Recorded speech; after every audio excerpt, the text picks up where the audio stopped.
지금까지 우리가 로마서 이제 오늘 5장까지의 말씀을 5장 12절부터 말씀까지 이렇게 이제 살펴봤는데 5장까지 이르기까지 로마서에서 계속 강조하는 내용이 무엇입니까? 첫 번째는 모든 사람이 다 죄 가운데 있다는 것입니다. 하나님을 알만한 것을 저들 가운데 보이셨는데 이방인들은 그 하나님을 알만한 것을 보이셨음에도 불구하고 하나님을 영화롭게 하지도 않고 하나님께 감사하지도 아니하고 오히려 마음이 허망해지고 미련해져서 어두워져서 하나님을 우상의 형상으로 바꾸고 그 우상을 섬기는 우매한 짓을 저지르므로 말미암아 저지르고 있음으로 말미암아 하나님께서 그 모든 불의에 대해서 반드시 심판을 행하시는 하나님의 심판 아래에 있다는 사실을 말씀합니다. 그런가 하면 유대인도 마찬가지라는 거지요. 하나님을 잘 경외한다고 나름대로 자부하고 있는 유대인들도 보면은 그들이 자기의 의를 내세우라고 하나님의 의를 거부할 뿐만 아니라 이방인들이 짓는 죄와 동일한 죄를 저지르고 있다는 겁니다. 그래서 저들도 하나님의 심판 아래에 놓여 있다는 사실을 강조합니다.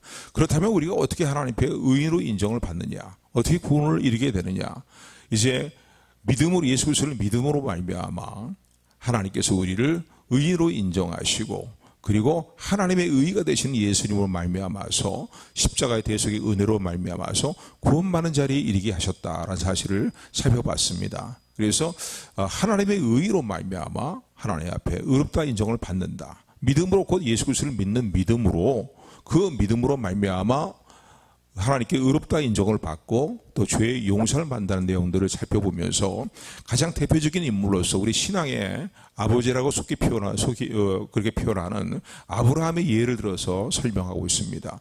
아브라함이 무엇으로 하나님 앞에 의롭다 인정을 받았냐, 그의 행위로서 이루어진 것이 아니라는 거죠. 다윗도 마찬가지예요. 다윗도 노래하기를, 시편의 노래를 하기를 그 죄의 사함을 받고 그 불법에 가리우심을 받는 자의 복에 대해서 그가 노래하지 않느냐 이거예요.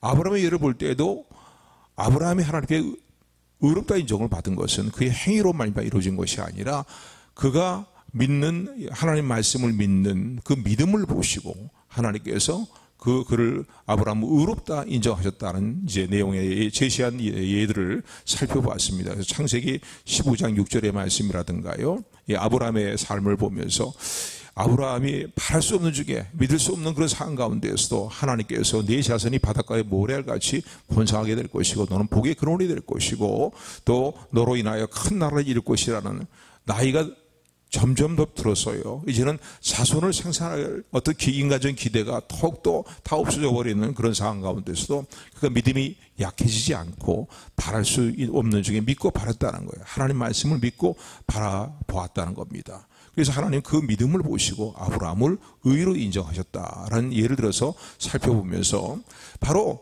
이렇게 믿음으로 하나님의 말씀을 믿음으로 말미암아 약속의 말씀을 믿음으로 말미암아 의로 인정받은 이 은혜는 아브라함에만 해당되는 것이 아니라 아브라함의 믿음의 자취를 따르는 모든 이들에게 동일하게 이런 은혜가 적용이 된다는 말씀을 이제 4장까지의 말씀을 통해 살펴봤습니다. 그래서 어떤 믿음이냐? 예수님께서 우리의 죄를 위해서 십자가 대속의 죽으심을 죽으시고 그리고 우리 의롭다 하심을 위해서 부활하셨다는 사실을 예수님을 부활하게 하신 하나님을 믿는 그 믿음 그리고 이 말씀을 믿는 그 믿음으로 말미암아 우리가 우리의 행위가 아니라 믿음으로 말미암아 하나님께 의롭다함을 받는 것은 동일하게 아브라함과 동일하게 우리에게 적용된다는 것을 이제 4절까지 4장 마지막 절 9절 말씀을 통해서 살펴보았습니다. 그리고 지난주에 살펴본 내용은 뭡니까? 그러므로 이제 우리에게 이루어진 놀라운 믿음으로 우리가 의롭다함을 받은 이 복 안에서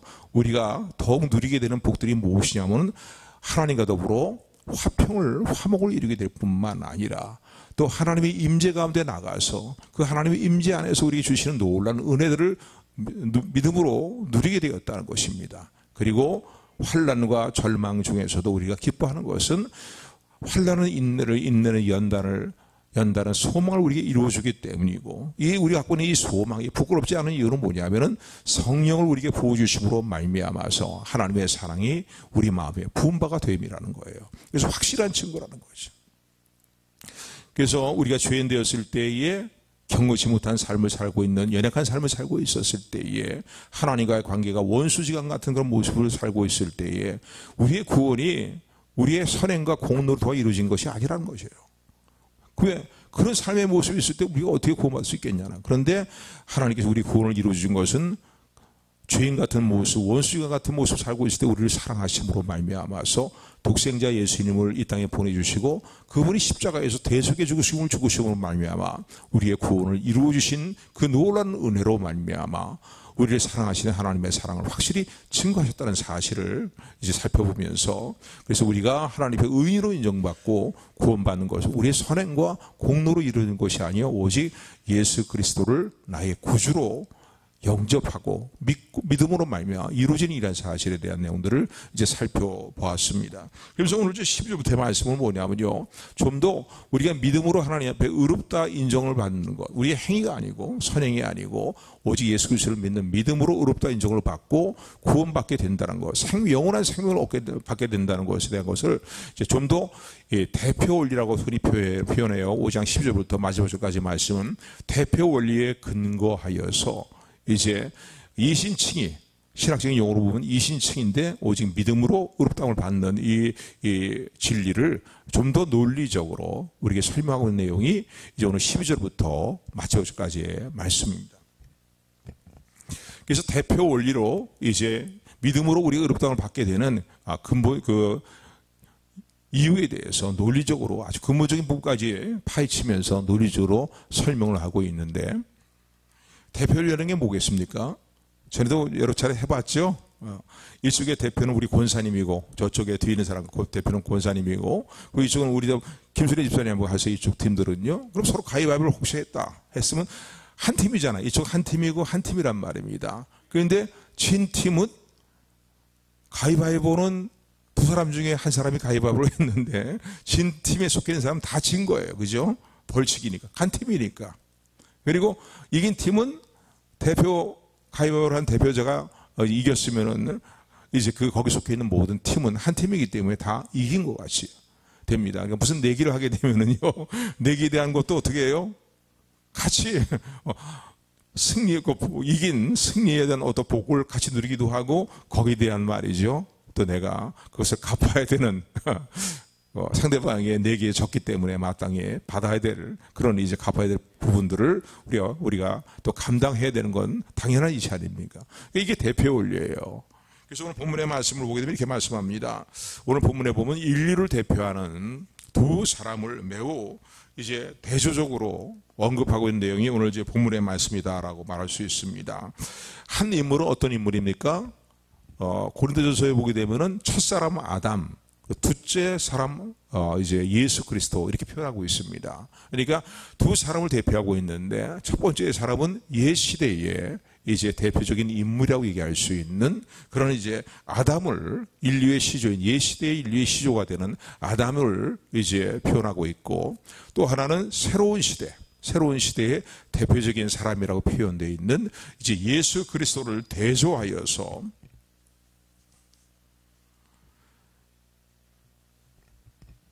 우리의 삶의 위치가 어디에 있느냐, 이 두 사람이 행한 행동들로 말이야. 그래서 오늘 본문에 보는 한 의로운 행동, 한 죄악된 행동 이렇게 이제 표현합니다. 한 사람 아담, 한 사람 예수 그리스도 이렇게 표현하고 서로 대적으로 오늘 본문에 보는 표현합니다. 그래서 의로운 한 행동, 또 죄악된 한 행동으로 말미암아서 어떠한 결과들이 주어져 있는가를 매우 대적으로 비교하면서 대표 원리를 설명하고 있는 것을 볼 수가 있습니다.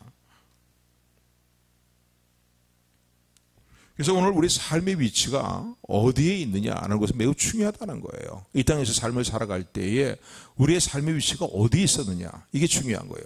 물론 사람이 태어나면은요, 첫 번째는 예수 그리스도를 영접하기 이전에는 다 아담 안에 속해 있는 사람들입니다. 육신을 입고 태어난 모든 인생들이 다 아담 안에 속해 있는 존재들이고, 우리 인류의 시조라고 얘기할 수 있는 것이 바로 아담이죠. 그런데 그것을 다른 용어로 표현한다면 자연인이다. 아직 예수님을 믿고 거듭나기 이전의 사람들을요, 우리는 신학적인 용어로 표현하게 될 때 자연인이다.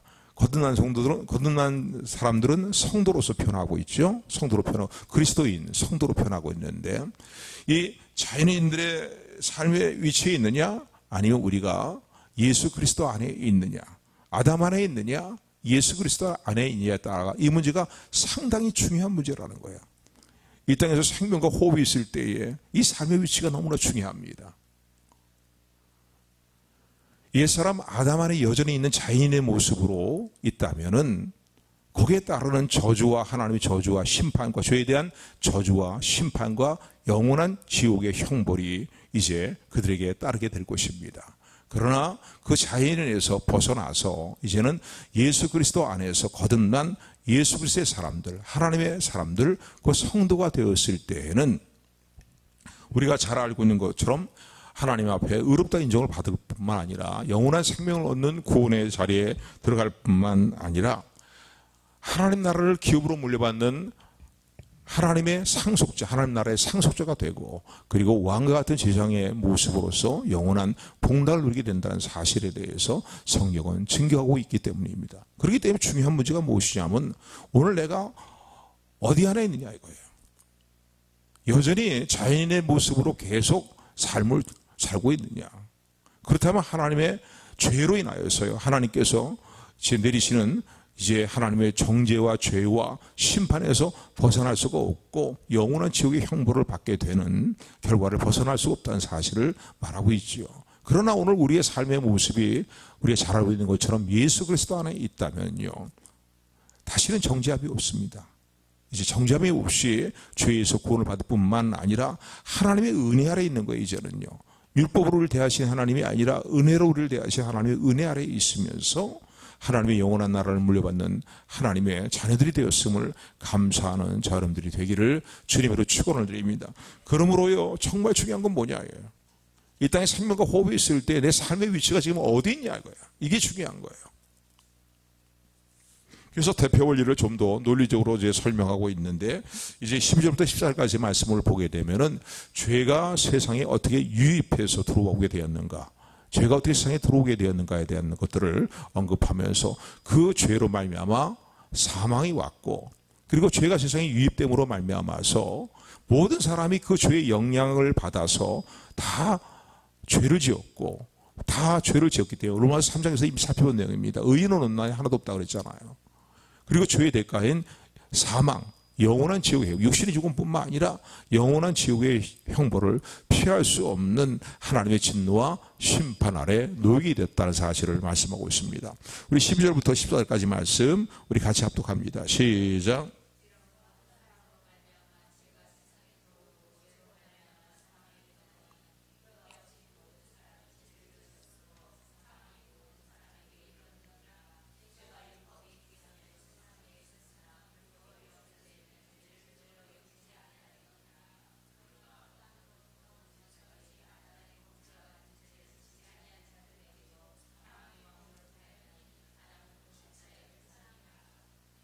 아멘. 그래서 12절의 말씀 보면은 죄의 기원에 대해서 우리에게 알려주고 있죠. 죄가 어떻게 세상에 들어오게 됐냐는 거예요. 우리가 잘 알고 있는 창세기의 내용들입니다. 바로 한 사람이라고 유편되어 있어요. 대표리로 지금 설명하고 있으니까요. 여기서 한 사람, 첫 번째 12절의 한 사람은 아담이죠. 아담으로 말미암아서 죄가 세상에 들어오고 죄로 말미암아 사망이 왔나니, 그리고 그 죄의 영향으로 말미암아서, 영향력으로 말미암아서 모든 사람이 다 죄를 지었고 죄의 결과인 사망에, 영원한 이제 사망에 이르게 되었다는 거예요. 그러니까 여러분, 육신의 죽음뿐만 아니라 죄는 육신의 죽음뿐만 아니라 영원한 지옥의 형벌에 들어가게 하는 그러한 영원한 사망을 우리가 가져온다는 사실을 기억하시기를 주님의 축원을 드립니다. 그래서 아담이 지은 죄가 뭡니까? 우리 잘 알고 있는 것처럼요, 하나님께서 아담과 하와를 이제 지으시고 에덴 동산에 거하게 하시면서 아담에게 주신 명령이 무엇입니까? 동산에 있는 모든 나무의 열매들은 얼마든지 먹어도 되지만은 중앙에 있는 선악을 알게 하는 이제 나무, 선악과에는 나중에 설명이 좀 시간이 되면 또 따로도 설명을 드리겠고요. 선악과를 따먹지 말라고 말씀을 하시죠. 그런데 그 하나님 말씀을 결국 선악과를 따먹는다는 건 하나님의 권위에 대해 도전하는 그제 일이라고도 볼 수 있습니다. 정령 죽으리라 하나님 말씀하셨는데 그 선악과를 뱀의 유혹을 못 이기고 따먹으로 말미암아서 사망에 이르게 되었다는 거예요. 죄가 세상에 들어오고 그 죄로 말미암아 사망의 결과가, 죄는 하나님 말씀에 불순종하는 것이니까요. 불순종하니까 죄로 말미암아 사망의 결과에 영원한 사망이 그들에게 이르게 되었다는 거예요. 그런데 오늘 중요한 것은요, 12절 후반부에 보게 되면은 아담 한 사람만 끝난 게 아니라 그는 인류의 대표이기 때문에 거기에 소속되어 있는 태어난 모든 자연인들은 그 아담의 혈통으로 이제 이 말미암아 태어난 모든 이상의 인간들은 다 죄의 영향 아래에서 죄를 짓게 되었고, 그리고 사망에 이르는 무다 사망에 이르게 되었다라는 것을 말씀하고 있습니다. 그러면서 이 13절의 말씀은요, 죄가 사망의 결과를 가져온다면은 율법이 없을 때에는 죄가 죄로 인정되지 않는 거 아닙니까? 라고 반문할 수 있거든요. 이런 반문에 대해서 오늘 13절은 이제 삽입 구절로서 설명하고 내용이 13절의 말씀입니다. 죄가 성립이 안 되는데 어떻게 모든 사람이 다 죽었다고 얘기할 수 있습니까? 사망에 처해 있다고 말할 수 있습니까? 라는 거예요. 왜? 죄가 죄로 인정이 돼야 그 사망 결과에 오는 거 아닙니까? 이 3절은 이런 반론에 대해서 왜 어떻게 죄가 성립되지 않는데 사망이 찾아올 수 있냐라고 반문하니까 거기다 이제 구절 설명하는 구절이 13절의 말씀입니다. 우리 13절 말씀, 14절 말씀 같이 합독합니다. 시작.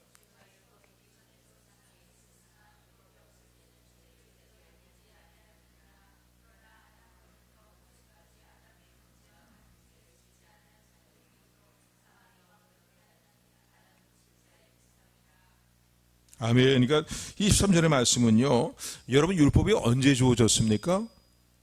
모세 때 가서 하나님이 율법을 주셨어요. 그럼 그 이전에는, 모세 이전에는 율법이 있었습니까? 없었습니까? 없었어요. 창세기 이 시대에, 그리고 그 이후에 후손들이 계속되는 그 시대에 율법이 있었느냐? 율법을 하나님이 아직 안 주신 상태였어요.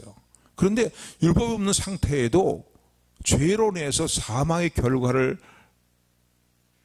결과에서 벗어나지 못하고 있는, 사망에서 벗어나지 못하는 많은 사람들이 있었고 많은 이런 일들이 있었다는 것입니다.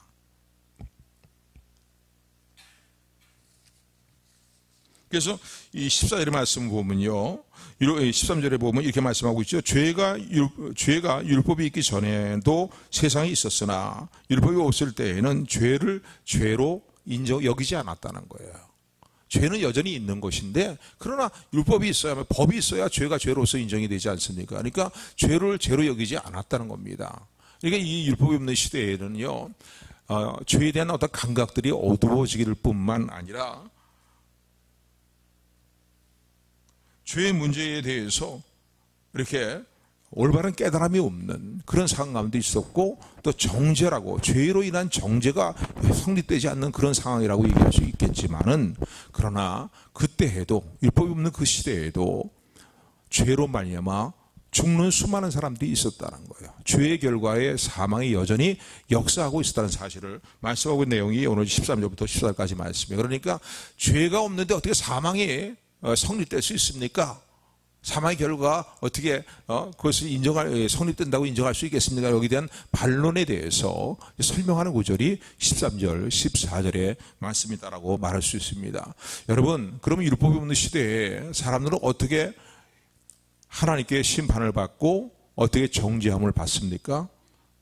로마서 2장에 보게 되면은, 로마서 2장 14절 15절의 말씀 보면은, 율법이 없을 때에 또 율법이 없는 이방인들이 하나님께 어떻게 죄에 대한 정죄를 받느냐에 대해서 설명하고 있는데, 양심의 법이라는 거예요. 양심의 법. 그러니까 율법이 없는 시대는 양심의 법을 따라서 심판을 받은 거예요. 그래서 죄에 대한 심판이 여전히 있었다는 거예요. 그리고 그 심판의 결과는 사망이었다는 것입니다. 아멘. 아멘.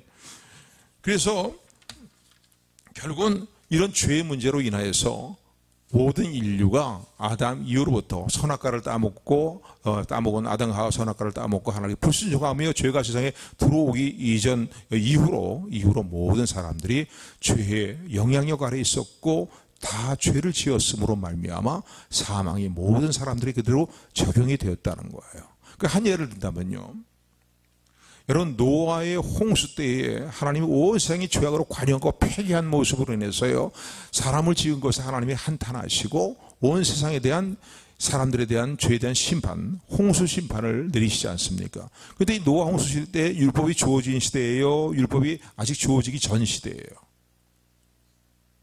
성경을 부지런히 읽으셔야 됩니다. 그러니까요. 그죠? 그러면 김감이가 하면 안 되죠. 그죠? 그러니까 노아 홍수 시대는 아직 모세 시대가 아니잖아요. 모세는 그 이후에 또 시간이 많이 흘러가서 모세가 이제 태어났고, 그러니까 모세를 말미암아 율법이 주어졌으니까 율법이 주어지지 않은 상태에 있었거든요. 그런데 그 시대도 여전히 죄가 있었기 때문에 그 죄에 대한 하나님의 저주와 심판이 임했다는 사실을 말씀하고 있는 것입니다. 결국은 죄로 인하여서, 죄가 세상에 들어오고 죄의 영향력으로 말미암아 모든 사람이 죄를 지었는데 그 죄의 결과는 하나님의 저주와 심판의 결과를 가져오게 됐다는 사실을 성경이 말하고 있다는 겁니다. 그러니까 모든 사람이 다 죄를 지었으므로 하는 이 표현에 대한 말씀을 우리가 이제 조금 더 깊이 있게 이해하게 됩니다. 이렇구나. 법이 없을 때에도 하나님은 그 양심의 법을 따라서 그들의 죄를 판단하시고 심판하시고 그 죄에 대한 결과는, 하나님의 심판과 저주는 분명히 있다는 사실을 말씀하고 있습니다. 그러니까 스스로의 어떤 의로움으로 구원받을 사람이 있어요? 없어요? 없어요. 스스로의 의로움으로 하나님께 의인을 인정받을 수 있는 존재가 없는 거예요. 그러니까 왜 우리가 믿음으로 구원을 받느냐는 것을 좀 더 논리적으로 대표 원리에 근거해서 지금 설명하고 있는 것입니다. 그렇기 때문에 오늘 이 14절 하반절에 보면은, 그러므로 아담은, 첫사람 아담이라고 표현하기도 하는데, 아담은 오실 자의 표상이라는 거야. 표상이다. 조금 어려운 단어라고 볼 수도 있겠는데, 이거예요. 이걸 뭐 여러 가지로, 영어로 여러 가지로 표현합니다. 표현하는데, 이 영어로 표현하게 되면은, 리프리젠테이션이라는 표현을 쓰기도 하고, 사인이라는 표현을 쓰기도 하고, 다양한 표현을 씁니다. 리프리젠테이션 하면은 어떤 표현이라고 볼 수 있겠고, 우리 흔히 하는 프리젠테이션 이렇게 표현하잖아요. 그러니까 이게 좀 더 깊은 의미로 보게 되면, 원어적인 깊은 의미로 제가 이러는 거예요. 어떤 것이냐면요,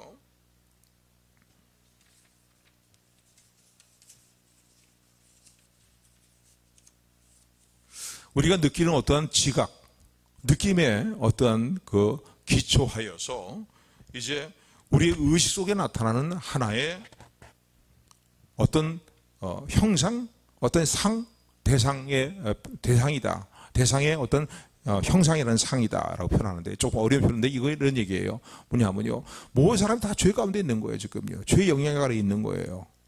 죄가 들어왔고 죄의 영향 아래 있기 때문에 모든 사람이, 이런 아담만 아니라 다 죄 가운데 있게 되니까 결국은 둘째 사람으로서, 아담으로서 이 땅에 오시는 예수님에 대한 사모하는, 절대적으로 사모하는 마음들을 갖게 되었다는 거예요. 구원자를 바라는 간절한 마음들을 갖게 되었다는 것이에요. 그런 의미에서 예수님은 바로 우리의 아담은 그런 의미에서 아담은 오실 그리스도에 대한 하나의 표상이다, 이렇게 표현할 수 있습니다. 이거 좀 더 쉽게 설명하다면 이런 표현이에요. 이 로마서의 말씀을 보게 되면, 로마서 7장의 말씀을 보게 되면은, 7장 24절의 말씀을 보면은 바울은 죄에 대해서 갈등하는 자신의 모습에 대해서 표현을 합니다. 표현을 하게 되는데, 내 마음으로는 하나님의 뜻을 따라서 살기를 원하고 하나님의 법을 따르기를 원하는데 내 육신의 죄악된 법으로 인해서 나를 사로잡아 간다는 거야. 그래서 내 마음의 뜻대로 행하지 못하고 오라 나는 공고한 사람이로다. 항상 죄 짓는 자리에서는 자신의 모습을 보면서 오라 나는 공고한 사람이로다. 누가 이 사망의 몸에서 나를 구원해 줄 거라는 거예요. 바로 이런 사모함이에요.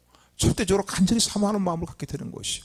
그런 의미에서 아담은 구원자로 오실 예수님에 대한 하나의 모형이고 표상이다. 세 번역은 이렇게 되어 있어요.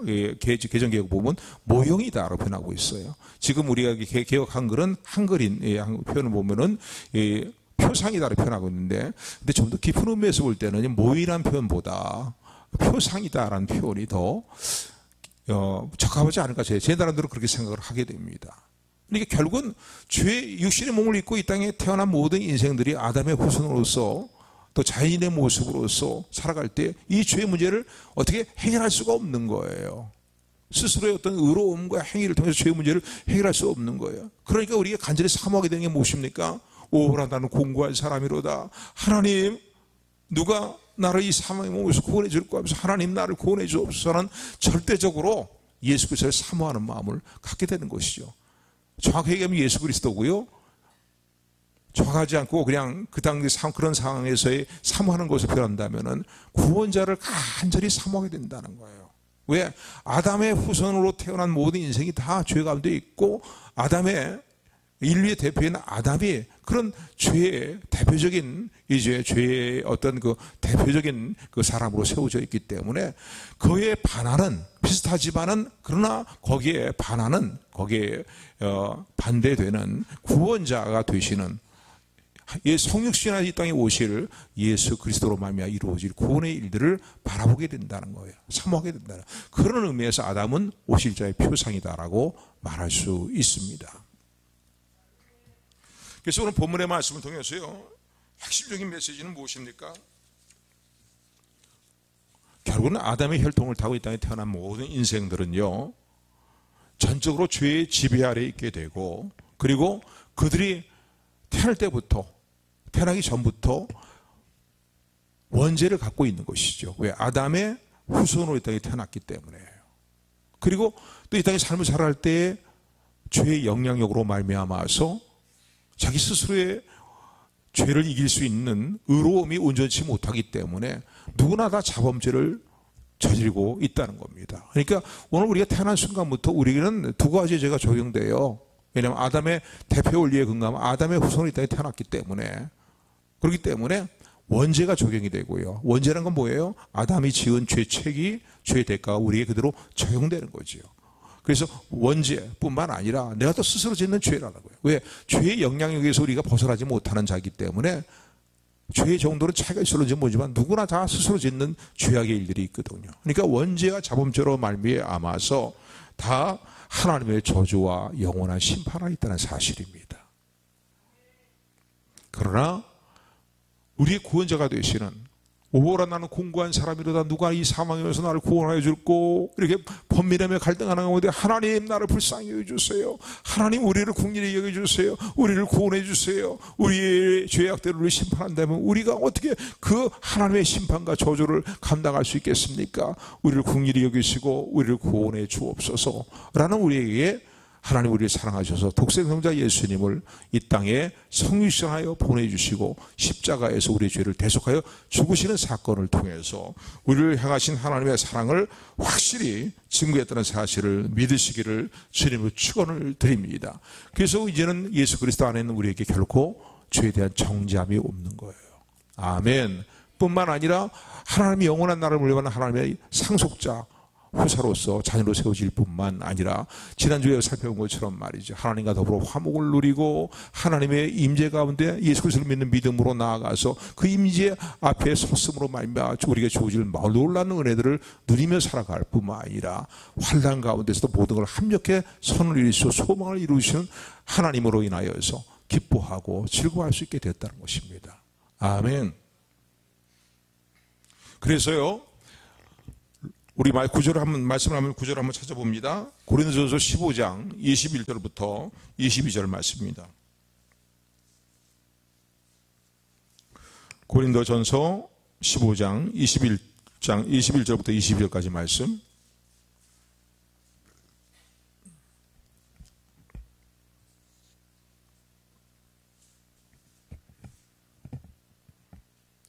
합독합니다. 시작.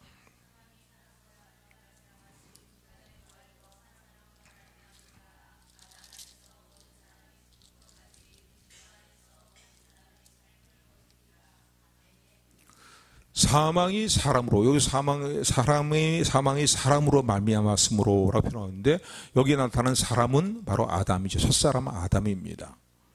그런데 죽은 자의 부활은 영원한 생명을 얻는 거 아닙니까? 죽은 자의 부활도 사람으로 말미암아 우리에게 이루어진다는 거예요. 이게 대표 원리를 설명하고 있는 중요한 구절과 안에 하나를 볼 수 있어요.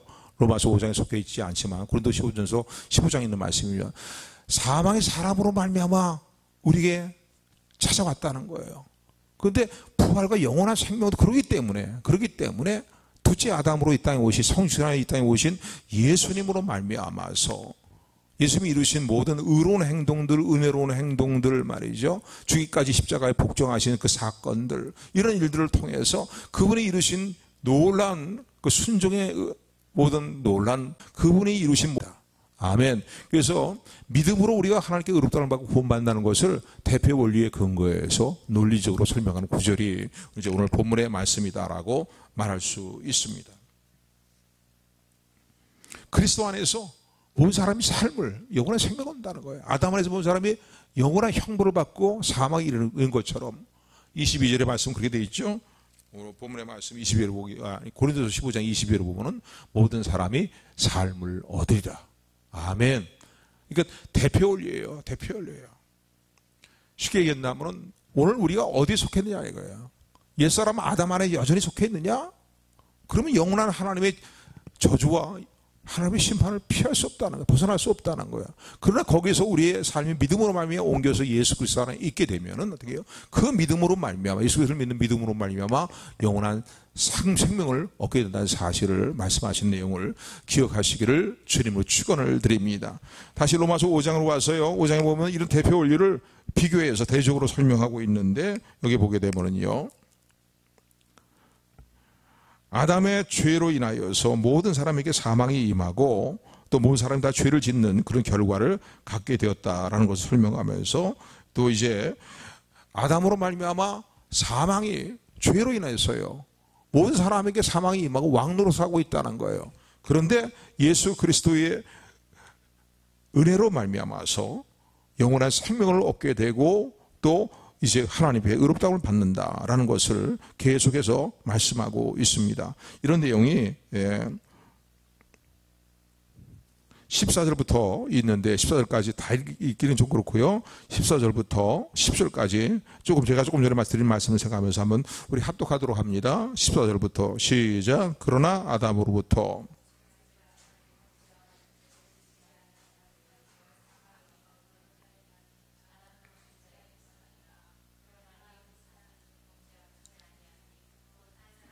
대적으로 이렇게 설명하고 있죠.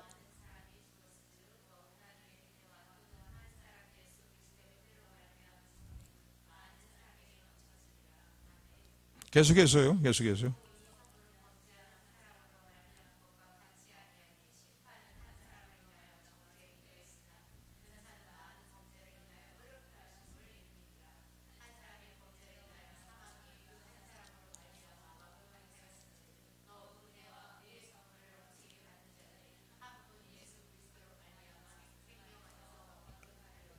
그러니까 아담과 예수 그리스도를 대조해서 이제 설명하고 있는 대표 원리를 볼 수 있습니다.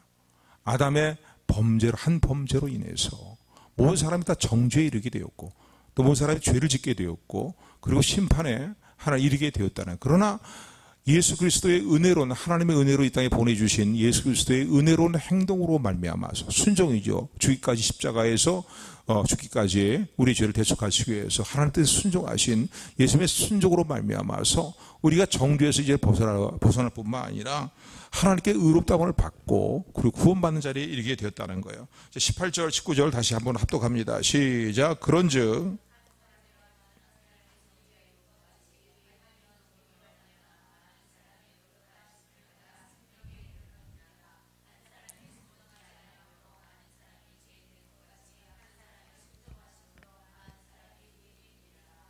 복잡하게 생각하실 필요 없어요. 좀 더 다시 한번 강조해서 설명한다면요. 고린도서 15장 21절 22절에 보면은 사망이 첫사람 아담으로 말미암아 이 땅에 임했다는 겁니다. 그렇기 때문에 부활도 영원한 생명도 둘째 아담으로 이 땅에 오신 성신하에 오신 예수님 말미암아 우리에게 주어지게 되었다는 거예요. 아담 안에서 모든 사람이 죄를 짓고 정죄를 받고 심판받는 자에 이르게 되지만은 그러나 둘째 아담이신 이 땅에 오신 예수님을 말미암아서 우리가 영원한 삶을 얻게 됐다는 사실을 강조하고 있는 것을 논리적으로 설명하고 있는 것을 기억하시기 바랍니다. 그러니까 지금까지 이렇게 좀 복잡한 얘기다 생각할지 모르겠는데요. 뭘 강조하기 위해서 이렇게 지금 논리적으로 계속 설명하고 있는 겁니까?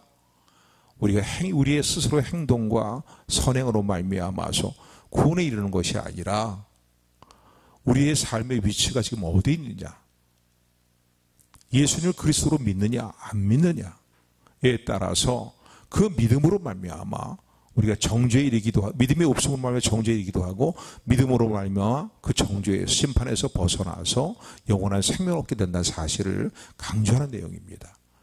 그래서 쉽게 얘기한다면 우리가 믿는 이신칭의 믿음을 굳건히 붙들라는 거예요. 흔들리지 말라는 거예요. 자꾸 뭔가 많은 말세에 계속 미혹의 일들 가운데 나타나는 현상 가운데 하나 뭐냐면요, 우리의 행위로 말미암아 구원에 이르는 것처럼 계속 강조를 합니다. 예수를 믿기는 믿되 우리의 믿음으로만 구원받는 것이 아니고 우리의 행동이 믿음의 어떤 그 근거가 되는 그런 삶을 살아야 된다, 이렇게 얘기를 합니다. 물론 예수를 믿는 사람은 믿기 이전보다 더 바르게 살고 올바르게 살아야 되지만은 구원받기 위해서가 아니죠. 구원은 예수 그리스도를 믿음으로만 이루어졌다는 것. 다시 한번 따라하시기 바랍니다. 구원은 오직 예수 그리스도를 믿음으로만 우리에게 주어진다는 사실을 굳건히 하는 저 여러분들이 되기를 소원합니다. 이 놀라운 은혜 가운데 우리가 살고 있어요. 하나님께 감사하시고요. 누가 뭐라든 주님이 오시는 그날까지 이신칭의 믿음을 오직 믿음으로 의롭다함을 받는다는 이 믿음을 굳건히 하는 저 여러분들이 되기를 소원합니다. 그리고 이제는 말씀으로 이런 내용에 대해서요, 어느 정도 설명할 수 있도록 말씀을 깊이 마음에 새기고 또 이 말씀으로 이신칭의 논리를 설명하는 내용들을 잘 이해하는 자리에 은혜에 이르러 말미암아서 더욱더 흔들리지 않는 저 여러분들이 되기를 주님으로 축원을 드립니다. 또한 이신칭의 은혜를 감사하면서요, 이제 하나님이 나를 구원하신 기대가 뭔 줄 아시잖아요. 믿음으로 구원을 받았는데 그 이후에 우리에게 주어진 진리 안에서의 자유함을, 죄의 정죄로부터 자유함을 내 육체의 욕심을 가리로 인해 사용하지 말고 하나님의 종처럼 행하는 삶을 살라고 말씀하신 주의 말씀을 따라서 매 순간순간 죄악을 이기고 하나님이 기뻐하시는 뜻을 따라 결단하는 삶의 일들을 통해서 더욱더 하나님 마음에 기쁨이 되는 우리 모두가 되기를 소원합니다. 주님으로 축원합니다. 은혜로우신 아버지 하나님, 오늘